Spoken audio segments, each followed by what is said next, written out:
Hola amigos, ¿cómo les va? Yo soy un sembrador y todos somos sembradores en el campo del Señor, y nos encontramos con un nuevo video que es la continuación del video anterior sobre el taller sobre los salmos en la Biblia, y vamos a hablar hoy de los géneros literarios, de los distintos géneros literarios que tienen los salmos. Vamos a leer y comentar algunos de los salmos. Vamos a ir viendo cómo el pueblo se va relacionando con Dios de distintas maneras. Así que bueno, como siempre, les pido que se suscriban al canal, que nos regalen un like, un dedito para arriba, y recuerden que con esas dos cosas nomás nos ayudan mucho a crecer en este canal. Y bueno, y además decirles que toquen la campanita para enterarse cuando el sembrador sube un nuevo video. Así que bueno, sin más preámbulos entonces, y para que no se haga tan largo el video, vamos a la presentación. ¿Me acompañan? ¡Vamos!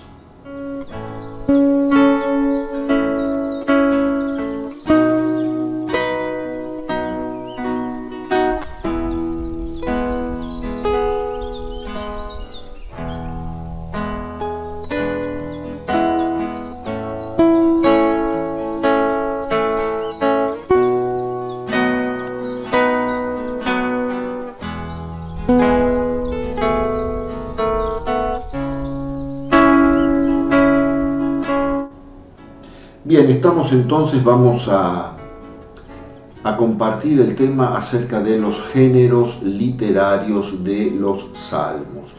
Los géneros literarios nos muestran que hay distintas formas, ¿no? Distintos estilos de salmos.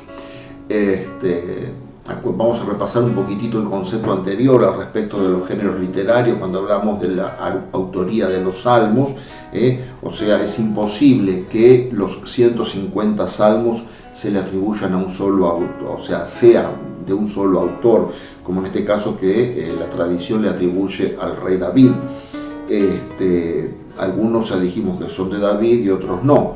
¿Por qué? Porque es imposible que tantos salmos y de distintas épocas y con distintos géneros literarios pertenezcan a un solo autor.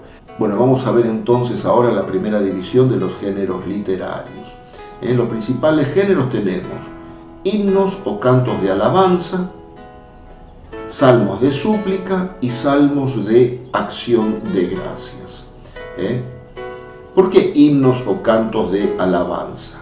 Y acá tenemos que dice que es la actitud de adoración frente a la grandeza y bondad de Dios. Es decir, el hombre se sabe pequeño ante la grandeza de Dios. Sabemos que Dios es otro distinto de mí, infinitamente más grande que yo, y por lo tanto esa grandeza le da a Dios la prerrogativa de que sea digno de toda alabanza. Por eso que dentro de la primera categoría de los salmos ubicamos los salmos de alabanza, o himnos, va a ser himnos, salmos de alabanza, en los cuales, repito, se reconoce la grandeza y el poder de Dios. ¿Por qué son importantes los salmos de alabanza? Y bueno, son importantes por el hecho de que la alabanza atrae de parte de Dios para con el hombre que lo alaba una cantidad de bendiciones. ¿Por qué? Y porque muestran esa dependencia que el hombre necesariamente tiene de Dios. Si dependemos de Dios, nuestra existencia depende de Dios, nuestras decisiones, nuestro estilo de vida, nuestra moral, etcétera, todo depende de Dios, de la grandeza infinita de Dios, sin perder la libertad, pero reconociendo siempre que Dios es más grande que yo. Vamos a ver, también por qué es, o sea, por la grandeza de Dios y también por las maravillas realizadas por Dios en la naturaleza. Vamos a ver el Salmo 18, versículo 2 al 7. Salmo 18, recuerden que seguimos la numeración greco-latina. Dice así, vamos a leer primero el comentario bíblico, ¿no es cierto? En este salmo se encuentran yuxtapuestos dos poemas de estilo y contenido diverso. El primero es un himno de intensa vibración lírica que celebra la gloria del Creador manifestada en la armonía y grandiosidad del firmamento. Entonces vamos a ver los versículos del 2 al 7. Este es un salmo de David, según lo que dice aquí. El versículo 1 del maestro de coro, Salmo de David. Vamos a contemplar la belleza de la creación de Dios a partir del versículo 2. Y dice así: el cielo proclama la gloria de Dios, y el firmamento anuncia la obra de sus manos. Un día transmite al otro su mensaje, y las noches se van dando la noticia. Fíjense cómo muestra, ¿no?, el firmamento, el cielo, como el lugar de la gloria de Dios. ¿Sí? Nosotros desde nuestras posibilidades podemos contemplar la infinitud del universo, ¿no? Una noche, qué sé yo, por ejemplo, una noche estrellada, nos sentamos afuera, nos ponemos al aire libre, miramos el cielo, sin contaminación lumínica artificial, porque nos impediría ver las estrellas. Imagínense esas noches despejadas, hermosas. Y dice así: el cielo proclama la gloria de Dios y el firmamento anuncia la obra de sus manos. Fíjense cómo está mostrando que la infinitud, o la supuesta infinitud del universo, es inferior, es infinitamente inferior a la gloria de Dios. El cielo proclama la gloria de Dios y el firmamento anuncia la obra de sus manos. Está alabando al Señor porque es más grande que el universo.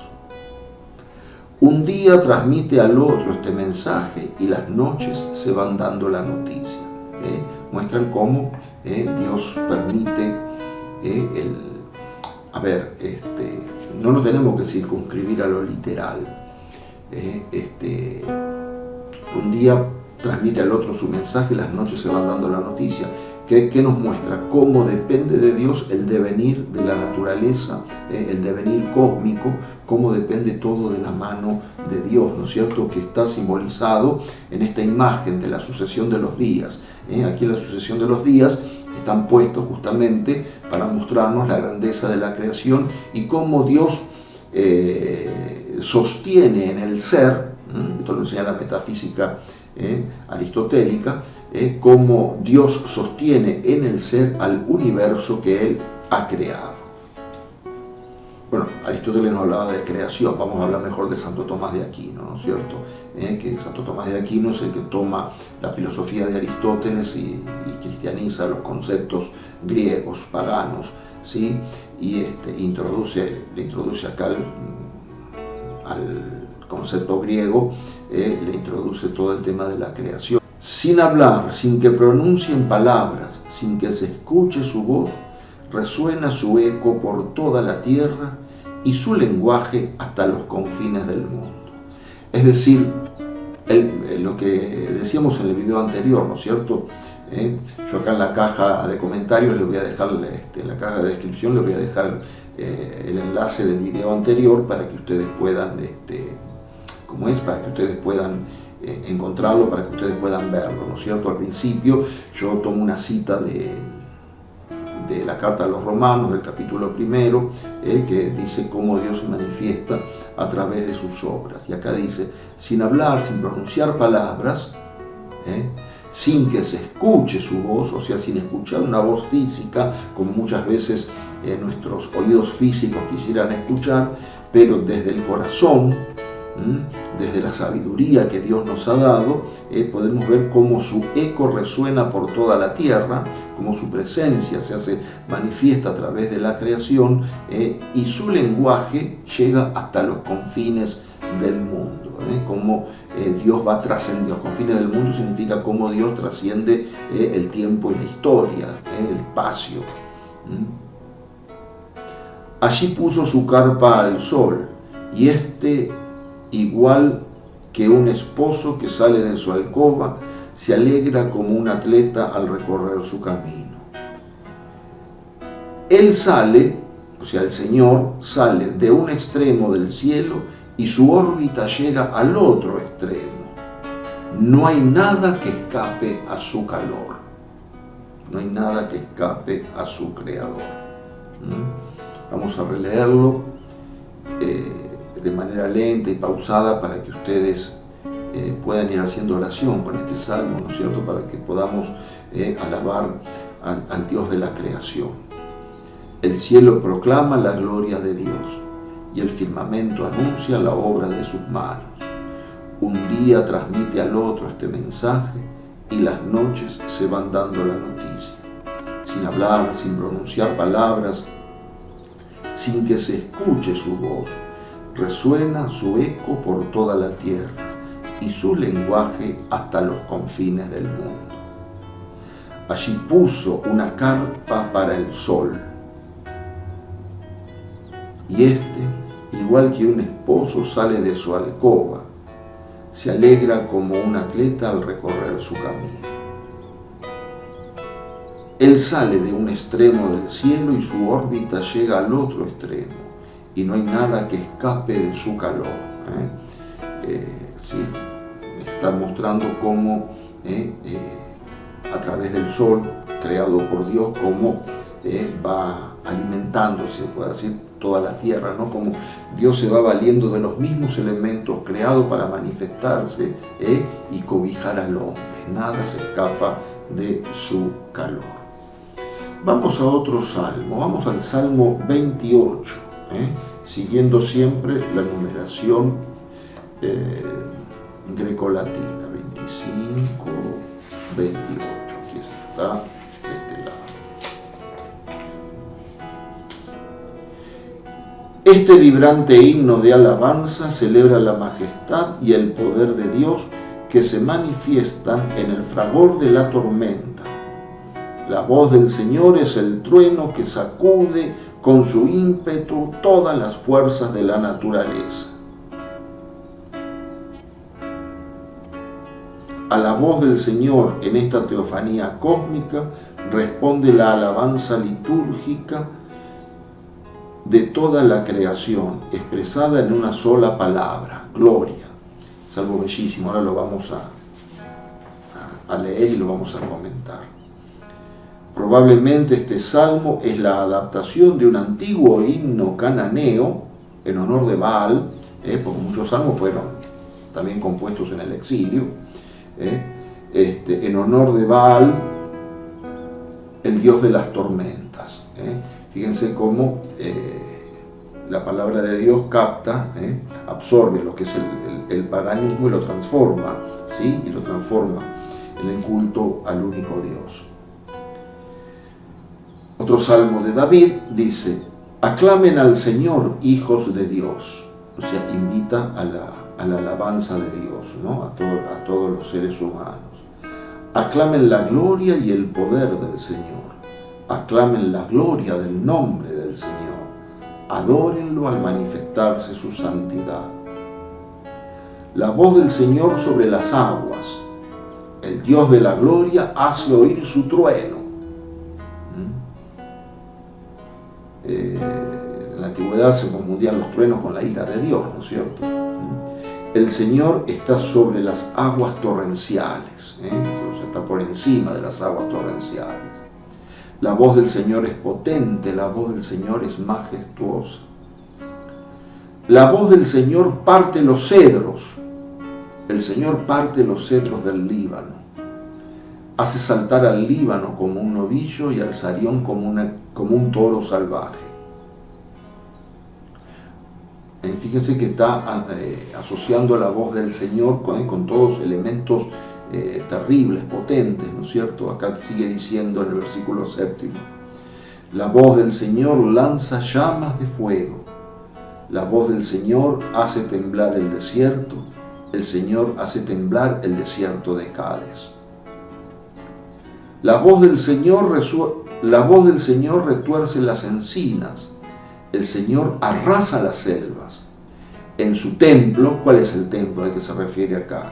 Toda la creación, todo el universo, porque Dios está habitando toda la creación. Es como que envuelve toda la creación y es superior a toda la creación. En su templo todos dicen gloria.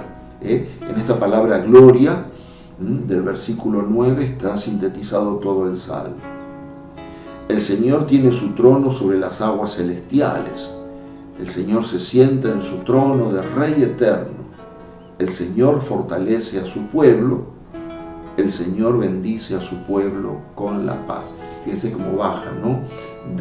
Cómo muestra como el Dios de la creación, el Dios terrible, el Dios que es más grande que toda la creación, muestra cómo tiene predilección por un pueblo pequeño, ¿no? En el versículo 11, es el último versículo de este salmo, el Señor fortalece a su pueblo, Él bendice a su pueblo con la paz, ¿no? Esto nos hace pensar, si queremos cristianizar este salmo, ¿no es cierto?, cómo este atributo de Dios hace que me elija y que me mire a mí, que soy un punto en todo el universo, que es una persona en toda la grandeza del universo. Y sin embargo Dios se fija, o sea, el Dios que todo lo trasciende, el Dios que todo lo supera, el Dios que todo lo ha creado, se fija en vos y se fija en mí. El Señor bendice a su pueblo con la paz. Después sigue el Salmo 32, pero bueno, ese ya se los voy a dejar para ustedes, para que lo interpreten ustedes. Le voy a leer solamente el comentario bíblico. Dice: este himno es una invitación a celebrar la omnipotencia de la palabra de Dios puesta de manifiesto en la creación del mundo. Versículos 1 al 9. Y a reconocer el designio divino que dirige todos los acontecimientos, en especial el destino del pueblo elegido, versículos del 10 al 12. La frustración de los planes de las naciones. Las naciones, entiéndanse, no son los países como lo entendemos modernamente. Las naciones se refiere al paganismo, ¿sí? En el versículo 10. No es más que el reverso de esa solicitud universal de Dios, siempre dispuesto a eliminar los obstáculos que se oponen a los designios de su providencia. Pero Dios no está presente únicamente en los grandes acontecimientos de la historia, sino que penetra el corazón de cada hombre. Volvemos a lo anterior, ¿no es cierto?, como Dios se fija en cada uno y vela sobre los detalles más pequeños de la vida cotidiana. Versículos 13 al 15 y 18 al 19. Vamos a leer esos versículos, ¿sí? El Señor observa desde el cielo y contempla a todos los hombres. Él mira desde su trono a todos los habitantes de la tierra. Modela el corazón de cada uno. O sea, el Dios infinito, el Dios trascendente, modela el corazón de cada uno. Nos conoce a cada uno, está diciendo el Salmo que nos conoce a cada uno por nuestro nombre. Modela el corazón de cada uno y conoce a fondo todas sus acciones. Y el otro versículo 18 y 19. Los ojos del Señor están fijos sobre sus fieles, sobre los que esperan en su misericordia, para librar sus vidas de la muerte y sustentarlos en tiempo de indigencia. Yo se lo dejo para que ustedes pausen el video y lo puedan leer, y ya de paso puedan ir haciendo oración. Vamos a continuar. Hablamos de súplica, apelación confiada en los momentos de necesidad, que pueden ser súplicas colectivas o individuales, súplicas de enfermos o súplicas de calumniados y perseguidos. Acá hay varios ejemplos, pero bueno, vamos a tratar de ver uno de cada uno para no alargar tanto la cuestión. Después, repito, ustedes pueden pausar el video y pueden ver en sus Biblias, en sus casas, los otros salmos, ¿sí? Por ejemplo, el Salmo 11, que es una súplica colectiva. Recuerden que seguimos la numeración grecolatina, 9, 11, aquí está. Es cortito, vamos a... Dice, este salmo es una súplica en la que el autor, con una visión pesimista del mundo, pide al Señor que intervenga para poner fin a los males que lo afligen. El Señor responde a esta petición con un oráculo que contiene una promesa de salvación para los oprimidos. Como es habitual en los salmos de súplica, los versículos finales 8 y 9 son una expresión de confianza en el Señor. Entonces comienza el salmo, sálvanos, Señor, porque ya no hay gente buena. Ha desaparecido la lealtad de los hombres, no hacen más que mentirse unos a otros, hablan con labios engañosos y doblez de corazón.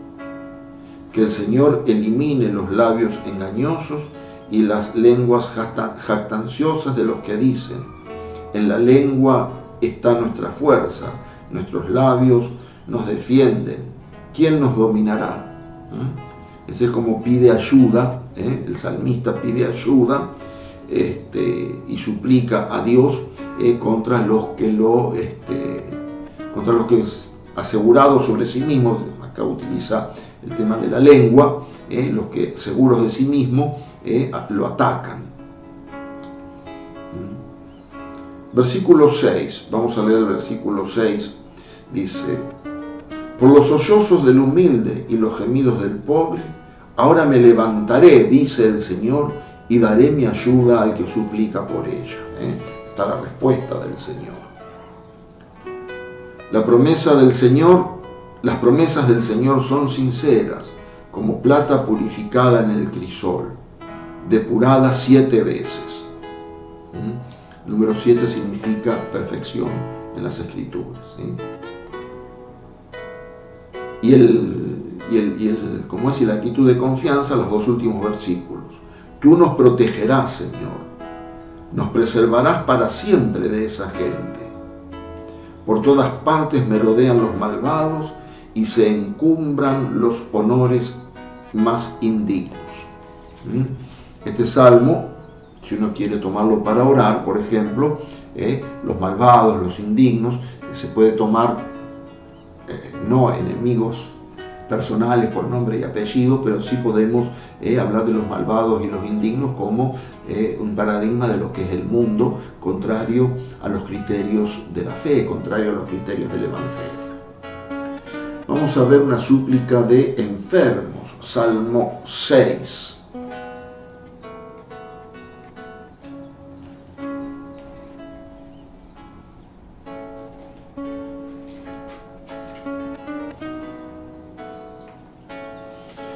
Súplica de un enfermo grave, agobiado por los sufrimientos, un enfermo pide al Señor que lo perdone y le devuelva la salud. Vamos a leer un pedacito nada más. Señor, no me reprendas por tu enojo, ni me castigues por tu indignación. Ten piedad de mí, porque me faltan fuerzas. Sáname, porque mis huesos se estremecen.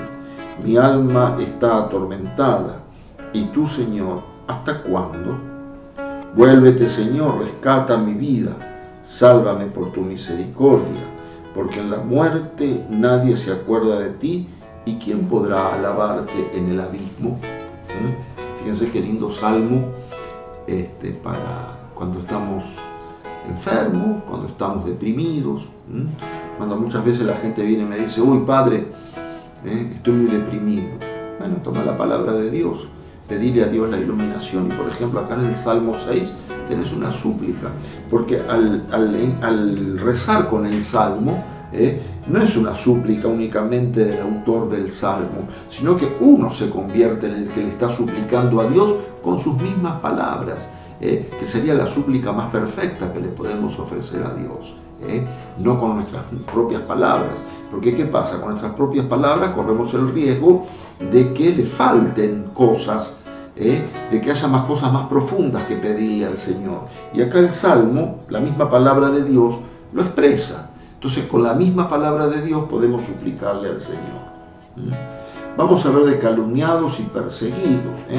El Salmo 10.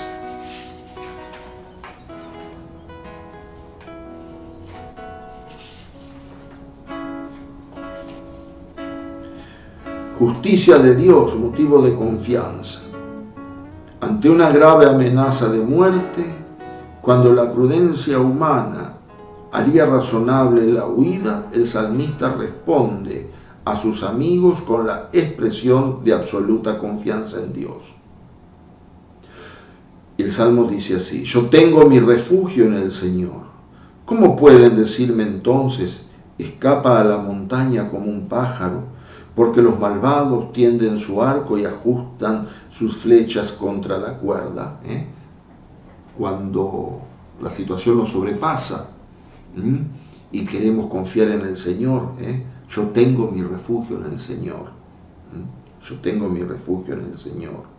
Los malvados tienden su arco y ajustan sus flechas con la cuerda para disparar desde la penumbra contra los rectos de corazón. Cuando ceden los cimientos, ¿qué podrá hacer el justo? O sea, cuando fallamos, ¿qué podrá hacer el justo? Pero el justo que se apoya en el Señor sigue diciendo: pero el Señor está en su santo templo, el Señor tiene su trono en el cielo, sus ojos observan al mundo, sus pupilas examinan a los hombres. El Señor examina al justo y al culpable y odia al que ama la violencia. Si Dios detesta la violencia, ¿no es cierto? Que Él haga llover brasas, acá tenemos las imprecaciones de las que vamos a hablar después. Que Él haga llover brasas y azufre sobre los impíos, y les toque en suerte un viento abrasador. Es decir, uno puede rezar este salmo deseándole que al mundo se le frustren los planes que tiene contra Dios, ¿sí? Que nuestros enemigos no triunfen de nosotros, que el mundo como enemigo nuestro no triunfe de nosotros. No se olviden que el mundo es lo que busca, es de lo que se sirve el demonio para combatir la fe de las personas, ¿sí? Porque el Señor es justo y ama la justicia, fíjense, ¿no? El concepto de justicia, y los que son rectos de corazón verán su rostro. Y después tenemos el 21, el Salmo 21, y en los versículos del 1 al 22. Salmo 21 es a ver, vamos a buscarlo. Oración de un justo perseguido. Este salmo supera a todos los de su género. Es muy especial este salmo, y ahora se van a dar cuenta por qué. Este salmo supera a todos los de su género por la intensidad de la súplica y por la impresionante descripción de los sufrimientos que aquejan al salmista.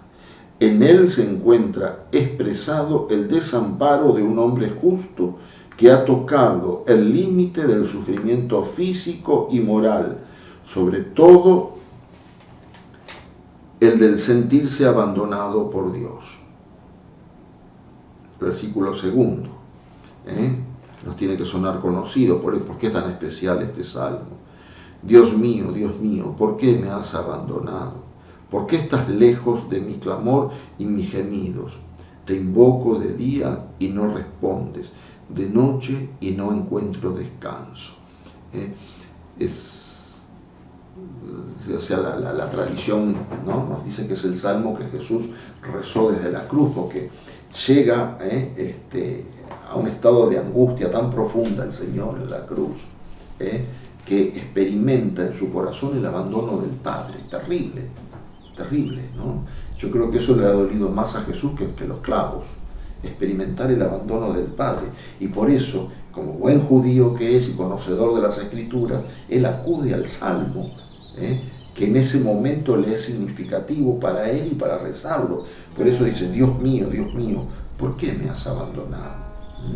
No ha rezado todo el Salmo, pero esto nos enseña también que nosotros, cuando rezamos con los salmos, no tenemos la obligación de rezar, de leer todo el Salmo, sino que podemos ir contemplándolo, el Salmo, leyéndolo despacio, y seguramente va a haber una frase que me va a tocar el corazón, y sobre esa frase puedo meditar. Pero que lo vamos a hacer después cuando hagamos oración con los salmos. Otro género literario es el género de acción de gracias, que puede ser colectivo o individual. Vamos a ver el Salmo 64, por ejemplo. Acción de gracias por los beneficios de Dios. En este canto de acción de gracias, la comunidad expresa su ferviente alabanza y reconocimiento al Señor por todos los beneficios recibidos de sus manos. A ti, Señor, te corresponde un canto de alabanza en Sión, y todos tienen que cumplir sus votos, porque tú escuchas las plegarias. A ti acuden todos los hombres bajo el peso de sus culpas. Nuestras faltas nos abruman, pero tú nos perdonas. Fíjense cómo tiene conciencia de la misericordia de Dios. Feliz el que tú eliges y atraes para que viva en tus atrios. Que nos saciemos de los bienes de tu casa con los dones sagrados de tu templo. Vamos a otro salmo de acción de gracias. El mismo Salmo 21 que vimos hoy, de los versículos 23 al 32. Vamos a ver cómo nos dice este Salmo. Vamos a continuar con el Salmo 21. Versículos, dijimos, del 23 al 32. Yo anunciaré tu nombre a mis hermanos, te alabaré en medio de la asamblea. Alábenlo los que temen al Señor, glorifíquenlo, descendientes de Jacob, témanlo, descendientes de Israel, porque no ha mirado con desdén, o sea, con desprecio, porque él no ha mirado con desdén, ni ha despreciado la miseria del pobre, no le ocultó su rostro y lo escuchó cuando pedía auxilio. Por eso te alabaré, o sea, es una alabanza acompañada de una acción de gracias. Por eso te alabaré en medio de la asamblea y cumpliré mis votos delante de tus fieles. Delante de tus fieles. Y después tenemos el Salmo 65, versículos del 13 al 20. Vamos a ver un pedacito nomás y se los dejo para que ustedes... Dice, la segunda parte de este Salmo, versículos del 13 al 20, difiere sensiblemente de la anterior y ya no habla a la comunidad, sino al individuo que se presenta delante del Señor en el templo para ofrecer un sacrificio de acción de gracias y dar testimonio de los favores recibidos. Yo vengo a tu casa a ofrecerte holocausto para cumplir los votos que te hice, los votos que pronunciaron mis labios y que mi boca prometió en el peligro. Te ofreceré un holocausto de animales cebados. Acuérdense que se ofrecían el sacrificio de animales. Animales cebados significan animales sanos, gordos. Junto con el humo de los carneros te sacrificaré bueyes y cabras.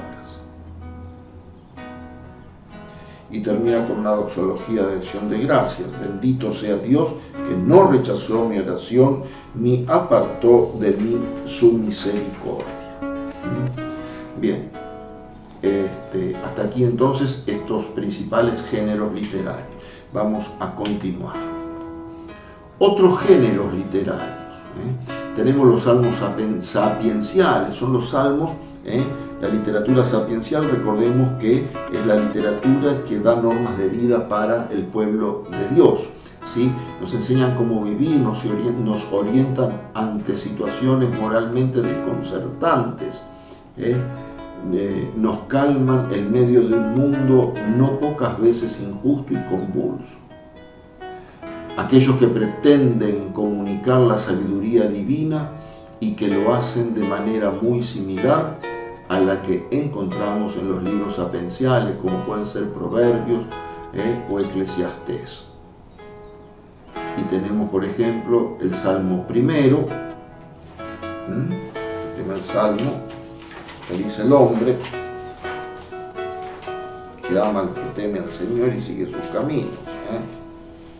Feliz el hombre que no sigue el consejo de los malvados, ni se detiene en el camino de los pecadores, ni se sienta en la reunión de los impíos, sino que se complace en la ley del Señor y la medita de día y de noche. Fíjense cómo muestra cómo debe proceder el justo, ¿no? Y después dice, es como un árbol plantado al borde de las aguas, que produce fruto. O sea, los primeros versículos nos muestran la felicidad del hombre de cumplir la ley de Dios, y el hombre que cumple la ley de Dios es como un árbol plantado al borde de las aguas, que produce fruto a su debido tiempo, cuyas hojas nunca se marchitan, es decir, las buenas obras que realiza siempre van a hablar bien de esa persona. Todo lo que haga le saldrá bien. ¿Por qué?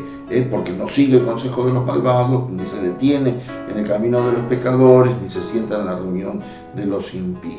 En cambio, no sucede así con los malvados. Ellos son como una paja que se lleva el viento. Por eso no triunfarán los malvados en el juicio, ni los pecadores en la asamblea de los justos, porque el Señor cuida el camino de los justos, pero el camino de los malvados termina mal. Fíjense la diferencia, ¿no? El Señor cuida el camino de los justos, y no dice que destruye el camino de los malvados, sino el camino de los malvados por sí mismo termina mal. O sea, este salmo está dando una pauta de vida para el pueblo de Israel. El Salmo 18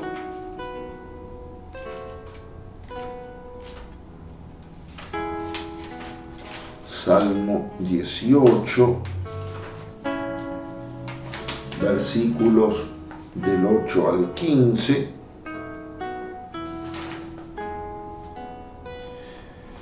El elogio de la ley de Dios. El Salmo 18 ya lo vimos como la primera parte, como un canto de alabanza a la creación,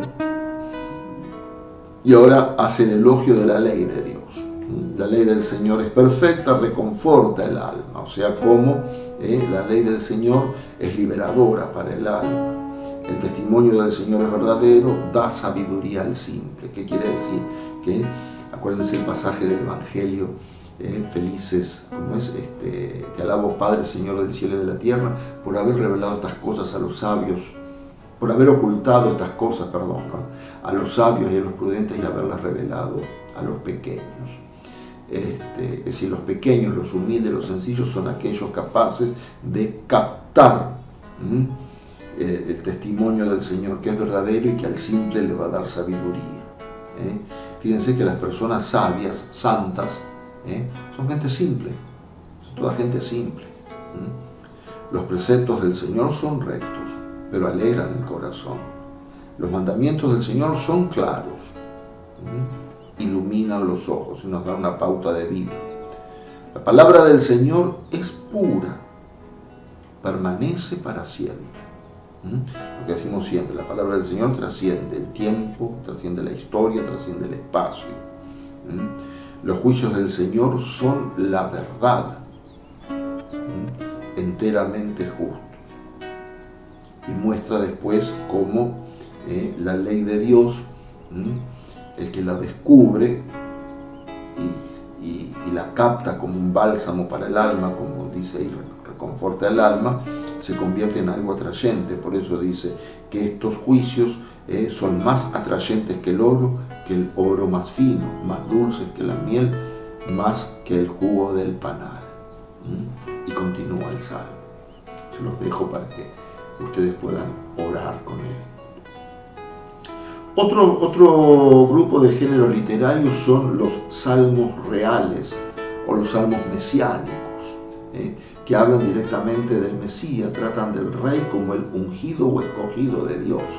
El rey ungido o escogido de Dios, sobre todo la persona del rey David, es figura y anticipo de nuestro amado Señor Jesús, ¿no es cierto? Son muchas las oraciones por la sabiduría del rey y su larga vida o el éxito en la batalla. Algunos son de naturaleza profética, en el sentido de que también apuntan al rey ideal futuro, el Mesías o Rey de Reyes. Vamos a ver el Salmo 2, es un salmo mesiánico,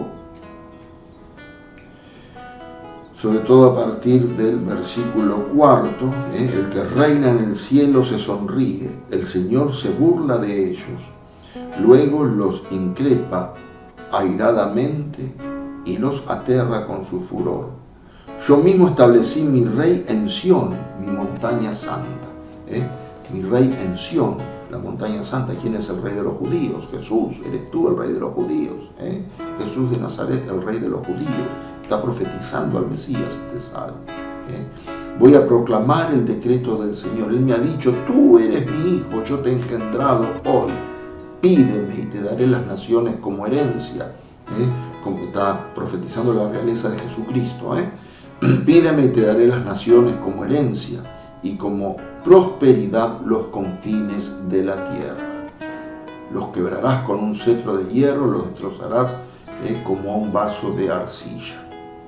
Después otro salmo que yo me olvidé de poner acá y que también es muy mesiánico, que lo rezamos en el oficio de las vísperas del domingo, de las segundas vísperas del domingo, es el Salmo 109.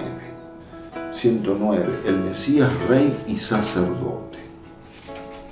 El núcleo de este salmo real está constituido por un oráculo del Señor que proclama los privilegios concedidos a los reyes davídicos en el día de su entronización. Este oráculo se articula en tres partes introducidas y ampliadas por la palabra del salmista.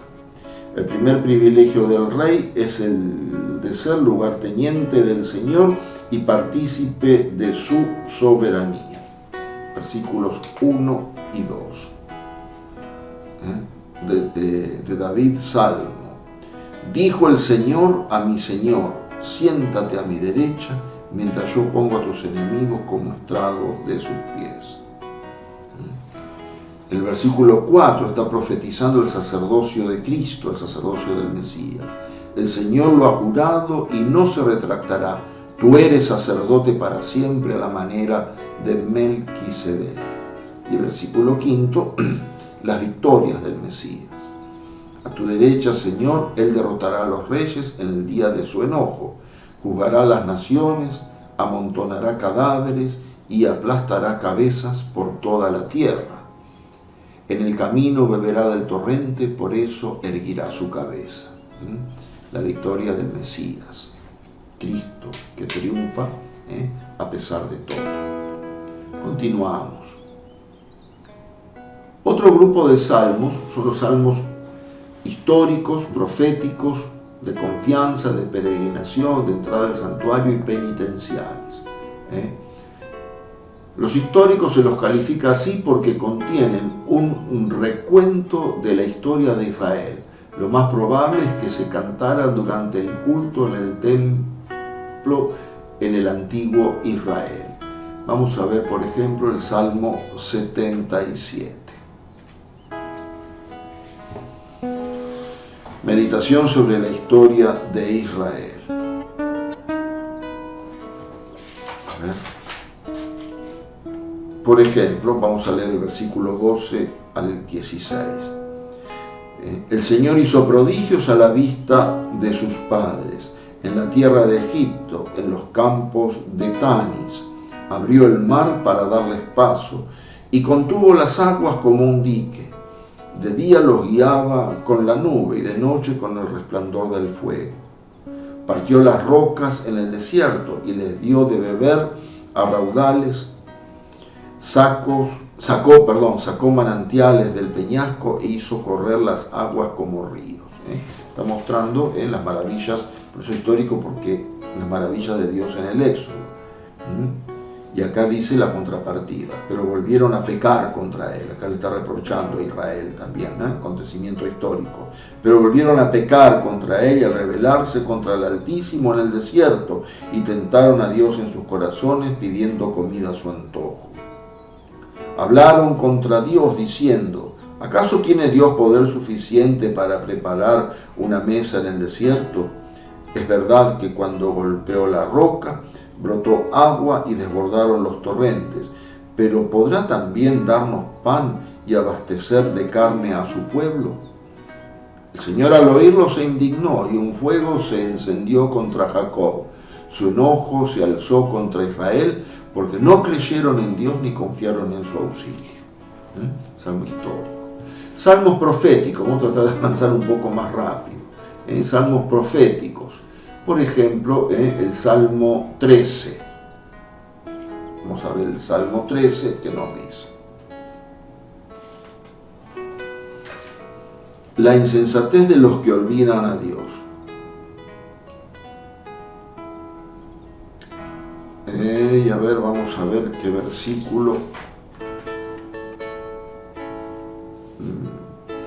El principal de todos estos pecados es la negación de Dios, que el salmista condena como la mayor insensatez.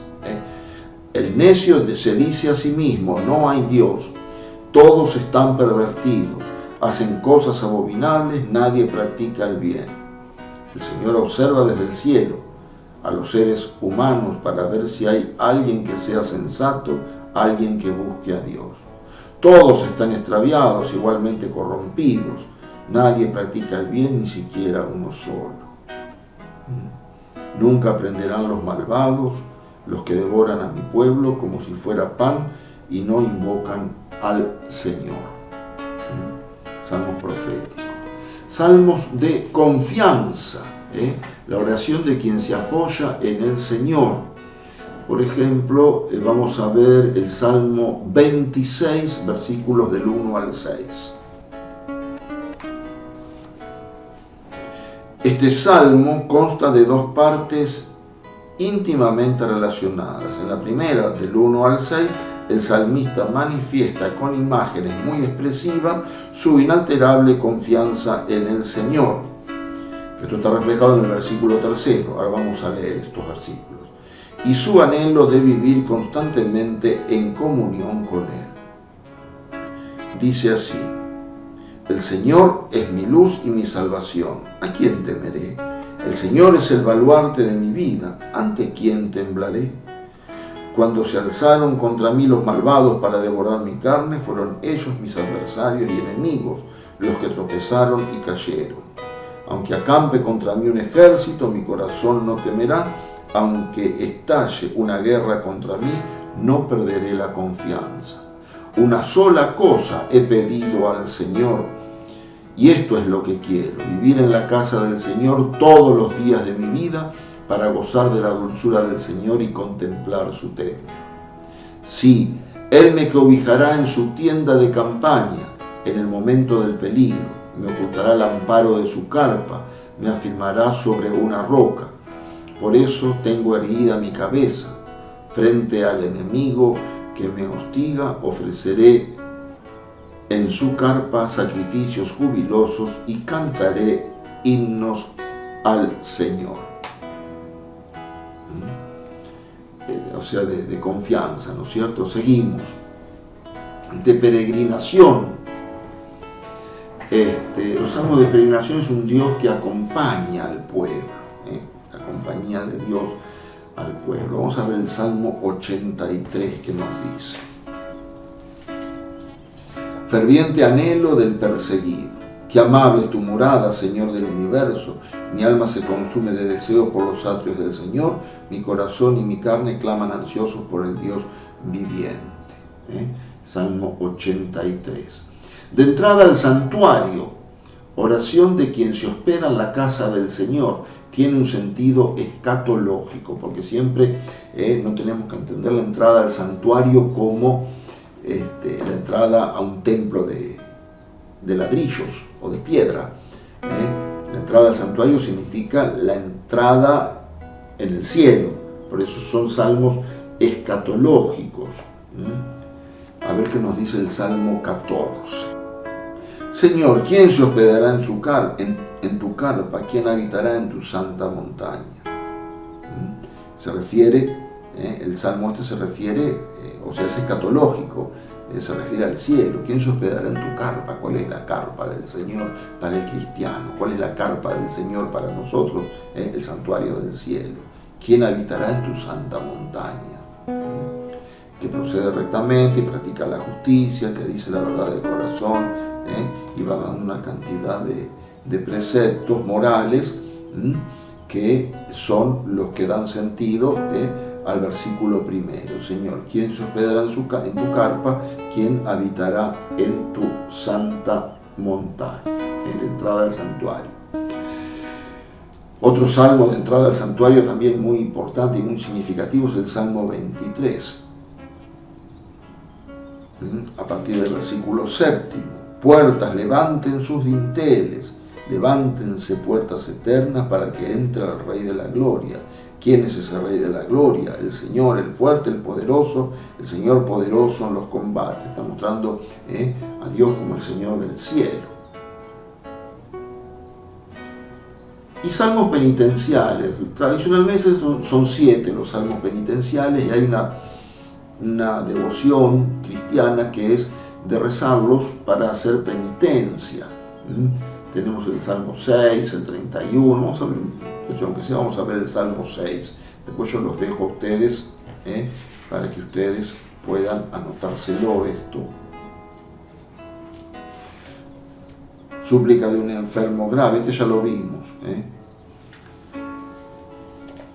Es un salmo penitencial, no me reprendas por tu enojo. Vamos a ver otro que no hayamos visto, el 31, ya lo vimos casi todos.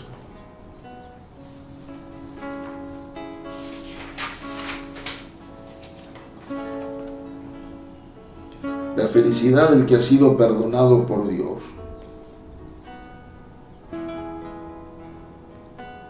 Feliz el que ha sido absuelto de su pecado y liberado de su falta. Feliz el hombre a quien el Señor no le tiene en cuenta las culpas y en cuyo espíritu no hay doblez. Mientras quedé callado, mis huesos se consumían entre los continuos lamentos, porque de día y de noche tu mano pesaba sobre mí, mi savia se secaba por los ardores del verano. Y el Señor que responde, ¿no? Con una reflexión. Yo te instruiré, te enseñaré el camino que debes seguir, con los ojos puestos en ti, seré tu consejero. Otro salmo penitencial por excelencia, que rezamos todos los viernes en el oficio de laudes, es el Salmo 50, conocido también como el Salmo Miserere, que es la súplica del pecador arrepentido. Ten piedad de mí, Señor, por tu bondad, por tu gran compasión, borra mis faltas. Por tu gran compasión, borra mis faltas. El tono de la súplica es marcadamente personal, y en el contenido del Salmo se percibe la influencia de los grandes profetas, en especial de Jeremías, versículos 20. De Jeremías 24:7, acá les dejo para que busquen Jeremías 24:7, y de Ezequiel 36 del 25 al 27. En él se encuentra además el germen de la doctrina paulina acerca del hombre nuevo. Pueden buscar en Colosenses 3:10 y Efesios 4:24. Crea en mí, Dios mío, un corazón puro, renuévame por dentro, con espíritu firme, no me arrojes lejos de tu presencia, no retires de mí tu Santo Espíritu. Salmos penitenciales. Bien, y acá, como esto es un seminario que yo tengo que dar, yo dejo una consigna de trabajo grupal, que son para distintos grupos, pero ¿qué pasa? Yo les propongo lo siguiente, que puede ser que el video lo vean con un grupo de la parroquia, en familia, ¿sí? Y busquen, ¿no? Tomen esta consigna y busquen. En base a lo aprendido hasta ahora, tratemos de descubrir el género literario de los siguientes salmos. Y cada uno puede buscar el salmo, leerlo, tomar, está muy bueno, por ejemplo, el ejercicio, que es un ejercicio también que sirve como oración. Cada uno puede tomar distintos salmos, leerlos y ir escribiendo lo que a uno personalmente le inspira, como acción de gracias, como súplica, como peregrinación, etcétera, etcétera. Así que bueno, hermanos, hasta aquí el video. Los dejo para que reflexionen. Ojalá la palabra de Dios nos haga crecer interiormente y nos comunique la verdadera sabiduría. Nos estaremos viendo, si Dios quiere, para la próxima. Chao amigos, chao, chao.